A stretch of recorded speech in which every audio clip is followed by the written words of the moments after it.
ಮಾಮ. ಏನೇ? ಹಾಗಾದ್ರೆ ನಾಳೆ ನಮ್ಮಪ್ಪ ಏನಾದ್ರು ತೊಂದ್ರೆ ಮಾಡಿದ್ರೆ ನನ್ನನ್ನು ಹಿಂಗೆ ಕರ್ಕೊಂಡು ಹೋಗ್ಬಿಡ್ತೀಯಾ?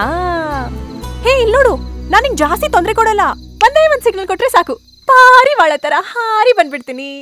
ಏಯ್ ಲೂಸು, ಅವ್ರ ತೊಂದ್ರೆನೇ ಬೇರೆ, ನಮ್ ವಿಷಯ ಆಗಲ್ಲ. ನಿಮ್ಮ ಅಪ್ಪನ ಹತ್ರನೂ ಒಂದು ನ್ಯಾಯ ಇದೆ. ಅವ್ರು ಕೇಳಿದ್ದನ್ನ ನಾನು ಕೊಟ್ರೆ, ನಾನು ಕೇಳಿದ್ದನ್ನ ಅವ್ರು ಕೊಡ್ತಾರೆ. ಬರಲಾ? ಅಷ್ಟೇನಾ? ಏನಷ್ಟೇನಾ? ಹೇಗಿದ್ರು ಬರೋದಕ್ಕೆ 2-3 ದಿನ ಆಗತ್ತಲ್ವಾ? ಹೌದು. ಅಲ್ಲಿವರೆಗೂ ಸರಿ ಹೋಗೋ ಹಾಗೆ ಏನಾದ್ರೂ ಕೊಟ್ಟು ಹೋಗು. ಓಹ್, ಮರ್ತೇ ಬಿಟ್ಟಿದೆ ಕಣೆ.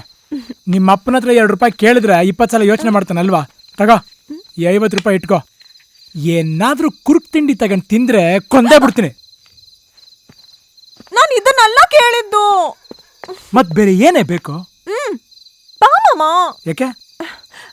ಯಾರು ಇಲ್ಲ.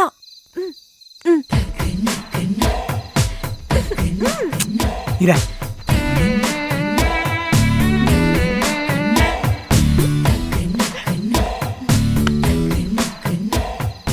ಬೇಗ ಕೊಡು ಮಾಮ, ಮುತ್ತನ ತುತ್ತನ ಕಾಯಿಸ್ಬಾರ್ದು. ಇರ.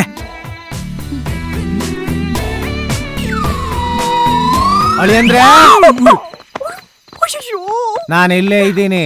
ಹೈ.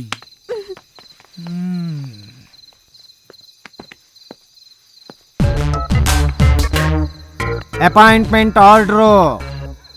ಸಾರಿ ಮಾವ, ನಿಮ್ಮ ಸ್ಟ್ರಿಕ್ಟ್ನೆಸ್ ನನಗೆ ತುಂಬ ಇಡಿಸ್ತು. ಹಾ, ತುಂಬ ಇಡಿಸ್ತು.